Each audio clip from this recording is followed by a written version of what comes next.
No solo la filosofía contemporánea, sino la cultura en general ha situado lo auténtico, lo verdadero y lo más profundo del propio ser fuera de las profesiones, incluso con mucha frecuencia en contra de las profesiones. Ser auténtico, ser sincero, ser artístico, ser individuo, es proclamar un ideal de autenticidad al margen de las profesiones. Mientras que en mi planteamiento, por el contrario, uno progresa en el camino de la vida y asume su verdadera individualidad cuando realiza esa doble especialización, no solamente la del corazón, sino también la del oficio. Y a ese progreso asocio justamente el concepto de ejemplaridad. Nadie puede llegar a ser verdaderamente ejemplar recibiendo la forma de su individualidad, su identidad y su nombre. Nadie puede llegar a tener con pleno derecho la condición de ciudadano si no desarrolla en alguna medida esa doble especialización, no solo de la casa, sino la del oficio. De modo, y esto creo que es lo más importante, que el oficio, la profesión, no es algo que nos aliena o que nos empobrece o nos enajena como individuos, que es algo en lo que ha insistido mucho la literatura, el romanticismo y la filosofía, sino por el contrario, la profesión, el oficio, el servicio público, el contribuir al bien común, es algo que nos dota de individualidad y de identidad, puesto que nosotros obtenemos nuestra individualidad en el proceso de socializarnos. Si hay algún planteamiento teórico que yo conozca en la que la profesión es situada en el centro mismo de la formación de la personalidad del ciudadano y del individuo, es justamente mi visión expuesta en la tetralogía. Hay dos maneras de plantear eso. Uno primero es ser o no ser profesional. Esa exaltación de la bohemia, esa exaltación del sentimiento ácrata, del inadaptado, del épaté le bourgeois, de los fenicios que se dedican a ganar dinero, como si el producir riqueza a través de la profesión fuera algo negativo. Y en mi visión de las cosas, expuestas en mis libros, ocurre exactamente lo contrario. La profesión en sí misma, elegir profesión, elegir oficio, forma parte de la gestación de la ejemplaridad en la vida de una persona. Otra cosa distinta es que, elegida esa profesión, uno la ejerza de una manera o de otra. Y, por supuesto, cada una de las profesiones tiene sus propias reglas y está, sin duda, asociado a un deber general de ejemplaridad. También he defendido con insistencia la tesis de que cuando en mi libro Ejemplaridad Pública, el concepto de pública, el adjetivo pública, en realidad no añade nada a la palabra ejemplaridad. No es que haya una ejemplaridad privada y yo esté tratando la pública, es que solamente existe ejemplaridad pública, porque todo ejemplo es siempre ejemplo para alguien. No podemos escapar nunca al principio general de que nuestra vida y nuestro ejemplo produce un impacto. No existe desde el punto de vista moral la vida privada, ni siquiera la intimidad. No podemos escapar, aunque lo intentemos, a la fatalidad de producir un impacto en nuestro hijo, en nuestra mujer, en nuestro marido, en nuestro vecino, en nuestro compañero de trabajo, en la persona con la que te cruzas en la calle. Somos ejemplos públicos andantes. De manera que no se trata de si somos ejemplos o no somos ejemplos, sino se trata de calcular qué tipo de efecto, de qué tipo de influencia tiene nuestro ejemplo, si es positivo o negativo. Y es ahí donde nace el principio de ejemplaridad, dado que de hecho, te guste o no te guste, tú estás produciendo un impacto moral en tu círculo de influencia, nace un imperativo que dice: intenta que tu ejemplo sea un ejemplo virtuoso, que produzca un impacto positivo, luminoso, regenerador. Un ejemplo que si se generaliza a la sociedad, hace a la sociedad más virtuosa. Entonces, en ese sentido, si todas las personas tienen un deber de ejemplaridad, por el impacto o por la influencia que tienen, aquellas personas que tienen una particular influencia tienen un deber de ejemplaridad superior. Y las profesiones normalmente representan un plus de influencia, sobre todo en el ámbito en el que se desarrollan. Claro, las profesiones están basadas en el crédito, en la confianza del cliente, y en consecuencia el impacto que un médico, que un ingeniero, que un profesor, que cualquier profesión que uno puede imaginar, un catedrático, ostenta respecto a las personas que tienen que ver con su actividad, es muy grande, y por tanto el deber de ejemplaridad es proporcionalmente también muy grande. La ciudadanía tiene dos lados.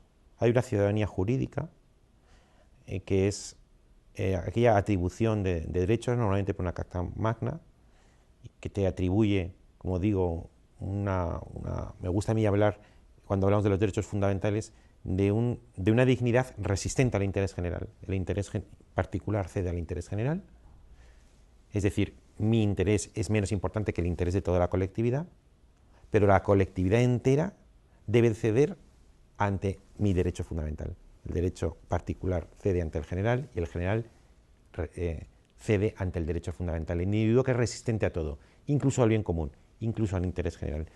Y entonces nos fuimos dotando, después de la Constitución del año 78, de unos derechos fundamentales resistentes al interés general, como una especie de reducto frente a la opresión de los poderes públicos y a veces de la propia sociedad. Pero hay, digo, un primer momento de la ciudadanía que es la dotación de derechos y libertades. Pero hay un segundo momento, y es que cuando ya tienes el derecho a la libertad, no se trata ya de ser libres, sino de cómo usar esa libertad concedida. El nivel moral sube a la medida que la indignación sube. ¿Qué es indignarse? Indignarse es, igual que escandalizarse, contemplar la gran diferencia que hay entre la realidad que observas y el ideal que tienes en tu mente. Luego tienes un ideal, con lo cual el ideal sí que sigue vigente, operando en la conciencia. Lo peor es una sociedad tan enferma que asista a una corrupción generalizada y no se escandalice ni se indigne. Pero que la sociedad se escandalice y se indigne indica que tiene una alta conciencia moral, un ideal operando y activo en su corazón, en su conciencia, y que hace que determinadas separaciones entre la realidad y ese ideal sean insoportables.